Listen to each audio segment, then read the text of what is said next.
Hi hello friends, welcome to our channel Sowmya life style. இன்றைக்கி என்னோடய Friday vlog தான் பார்க்க போகிறீங்க. மார்னிங்கே வந்துட்டு இன்றைக்கி பாத்திரமே கம்மியாக தான் இருந்தது. சரி, அந்த ரெண்டையும் கழுவி வச்சுட்டு பால் வந்துருச்சு, பாலும் வாங்கி வச்சுட்டு இன்றைக்கி அடுப்பெல்லாமே தொடச்சி க்ளீன் பண்ணி விட்டுட்டு வீடும் எல்லாம் கூட்டி இன்றைக்கி நேரமாகவே எல்லா ஒர்க்கையுமே முடித்து வச்சுட்டேன். இன்றைக்கி வந்து கொசு மருந்து அடிச்சிட்டு இருந்தாங்க எல்லாம். ஏன்னா இப்போ மழை காலம், கொசுலாம் நிறைய இருக்கனால மருந்து அடிச்சிட்டு இருந்தாங்க. டீ வைக்கலாம், டீ வச்சுட்டு டீயை குடிச்சிட்டு நம்ம டிஃபனுக்கு வந்து இன்றைக்கி கும்பகோணம் கடப்பா தான் செய்ய போகிறோம். வாங்க எப்படி செய்கிறதுன்னு பார்க்கலாம். இந்த சின்ன டம்ளரில் 3/4 டம்ளர் பாசிப்பருப்பு, ஒரே ஒரு பெரிய உருளைக்கிழங்க தோல் சீவி கழுவி போட்டுக்கோங்க. இதுக்கு தேவையான அளவு தண்ணி ஊற்றி 1 டேபிள் ஸ்பூன் அளவுக்கு மஞ்சள் தூள் சேர்த்து குக்கரை மூடி ஒரு 5 விசில் விட்டு எடுத்துக்க போகிறேன். 5 விசில் விட்டால் பருப்பு நல்லா குலைவாக வந்துடும்.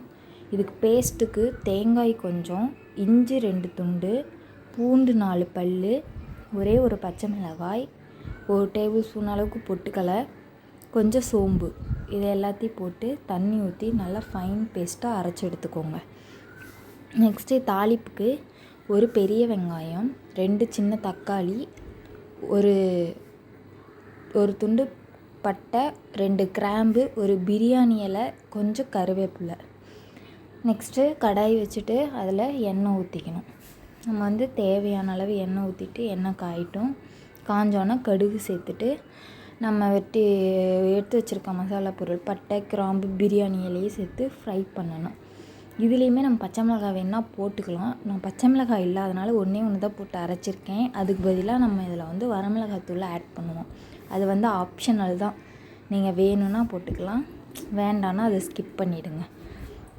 நம்ம எடுத்து வச்சுருந்த மசாலா பொருட்களையும் போட்டுட்டு அரிஞ்சு வச்சுருக்க ஒரு பெரிய வெங்காயம், நான் கம்மியான குவான்டிட்டின்றனால எல்லா பொருளுமே கொஞ்சம் கொஞ்சம் எடுத்திருக்கேன். உங்களுக்கு நிறைய வேணும்னா நீங்கள் எல்லா பொருளையும் அப்படியே இன்க்ரீஸ் பண்ணிக்கோங்க. கொஞ்சம் கருவேப்பிலையும் போட்டு வதக்கிடுறோம்.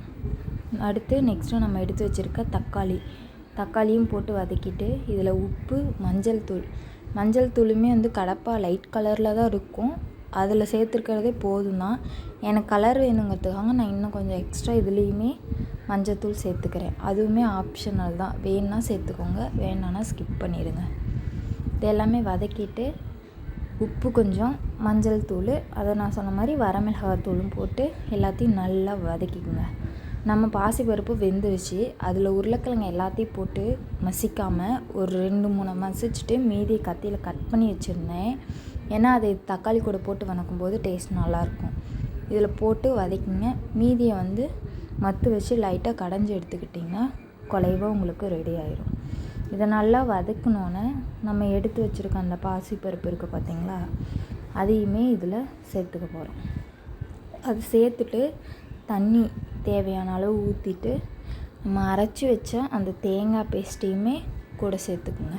இதில் நமக்கு இந்த பாசிப்பருப்பு, உருளைக்கிழங்கு இதெல்லாம் போட்டிருக்கனால, பொட்டுக்களையும் போட்டிருக்கனால குழம்பு நல்லா திக்காக கிடைக்கும். அதனால் நான் கொஞ்சம் நிறையாவே தண்ணி விட்டிங்கன்னா குழம்பு கொதித்து வரும்போது திக்கான கன்சிஸ்டன்சியில் நமக்கு கிடைக்கும். குழம்பு ஒரு பக்கம் வச்சுட்டு இன்னொரு பக்கம் தோசை ஊற்ற ஆரம்பித்தாச்சு. தோசை ஊற்றினோன்னே கடப்பா வச்சு சாப்பிடுறது. நிஜமாலுமே வந்து பார்த்திங்கன்னா டேஸ்ட் வந்து ரொம்பவே நல்லா இருந்தது. நீங்களும் ட்ரை பண்ணி பாருங்கள். இதை வந்து இட்லி கூடயும் வச்சு சாப்பிட்லாம். தோசை ஊற்றியாச்சு, தோசை கூட வச்சு காலையில் பிரேக்ஃபாஸ்ட்டு சூப்பராக முடிச்சாச்சு. ரொம்பவே டேஸ்ட்டான பிரேக்ஃபாஸ்ட்டாக இருந்தது. எப்போது ஒரே மாதிரி சட்னி, தேங்காய் சட்னி, தக்காளி சட்னி இப்படி செய்கிறதுக்கு இந்த மாதிரி டிஃப்ரெண்ட்டாக ட்ரை பண்ணி பாருங்கள். அதுக்கப்புறம் ரெஸ்ட் எடுத்துகிட்டு 11 மணி இருக்கும். அப்போ தான் வந்துட்டு எழுந்து சரி காஃபி வைக்கலான்னு சொல்லிவிட்டு கொஞ்சமாக காஃபி ஆற்றிட்டு வெளியே பார்த்திங்கன்னா கொஞ்சம் நல்லா காற்று அடிச்சிட்டு இருந்த மரத்துக்கிட்டியில். சரி அங்கே போய் உட்காந்து குடிக்கலான்னு பொறுமையாக காஃபி குடிச்சிட்டு இருந்தோம். அடுத்து போயிட்டு மதியம் லஞ்சுக்கான வேலையை பார்க்கணும். இன்றைக்கி பால் சாதம் தான் பண்ணலான்னு பிளானு, பார்க்கலாம். அதுக்கு வந்து ஒரே ஒரு சின்ன டம்ளரில் 1 கப் அரிசி, 2 டம்ளர் தண்ணி, 2 டம்ளர் பாலை வந்து காய வச்சு ஊற்றிக்கணும். ஊற்றி உப்பு கொஞ்சம் போட்டு விசில் விட்டு எடுத்திங்கன்னா சூப்பராக கிடச்சிருக்கும். எங்கள் குக்கர் விசில் வராதனால தீஞ்சிடுச்சு. அதனால் மேலாக இந்த சாதத்தை வச்சு தான் நான் மறுபடியும் பால் ஊற்றிக்கினேன். சாதம் வந்து விதையாக ஆயிடுச்சு. நல்லா குலைவாக இருந்தால் தான் பால் சாதத்துக்கெலாம் நல்லாயிருக்கும். அதுக்கப்புறம் சைடில் பொரியலுக்கு எண்ணெய், கடுகு, கடலைப்பருப்பு, வெங்காயம், நம்ம நேற்று அறுத்த ஒரு கத்திரிக்காயையும் கொஞ்சம் உருளைக்கிழங்கையும் போட்டு இதுக்கு வரமிளகாய்த்தூள், உப்பு, மஞ்சள் போட்டு தண்ணி ஊற்றி கிளறினிங்கன்னா பொரியல் ரெடி ஆயிரும். தயிர் தாளிக்கிறதுக்கும் சைட்லேயே ரெடி பண்ணிட்டோம். தயிருக்கு வந்து பார்த்திங்கன்னா எண்ணெய், கடுகு, கடலைப்பருப்பு, வரமிளகாய், கருவேப்பிலை, இஞ்சி கொஞ்சம் துண்டு துண்டாக கட் பண்ணதெல்லாம் போட்டு தாளித்து அதை கொட்டிட்டோம். பொரியலும் ரெடி ஆயிடுச்சு. லெமன் ரைஸ் செஞ்சுருந்தாங்க. லெமன் ரைஸ், தயிர் சாதம், பொரியல், லஞ்சு சூப்பராக முடிச்சாச்சு. ஈவினிங் வாக்கில் வந்துட்டு குளிச்சுட்டு வந்து டீ அம்மா வச்சுருந்தாங்க.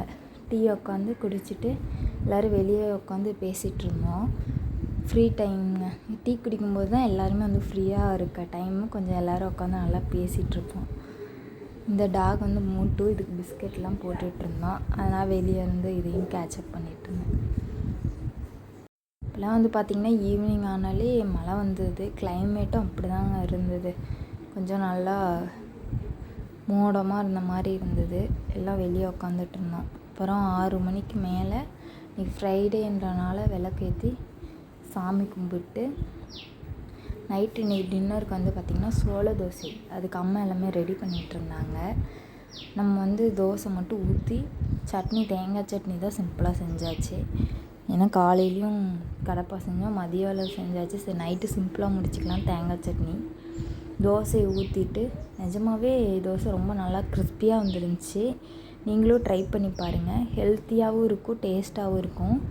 இந்த மாதிரி சாப்பிட்டா ரொம்ப குழந்தைங்களுக்கும் நல்லது. இந்த மாதிரி கொடுத்து பாருங்கள். நான் பக்கத்து சைட்லேயே ஆம்லேட்டுக்கும் ஆனியன் அரிஞ்சு கலக்கி வச்சாச்சு. இனிமேல் தோசை ஊற்றி சாப்பிட்றதுங்க. உங்களுக்கு இந்த வீடியோ பிடிச்சிருந்தா லைக் பண்ணுங்கள், கமெண்ட் பண்ணுங்கள், ஷேர் பண்ணுங்கள். மறக்காமல் சப்ஸ்கிரைப் பண்ணி பக்கத்தில் இருக்க பெல் ஐக்கானை கிளிக் பண்ணுங்கள்.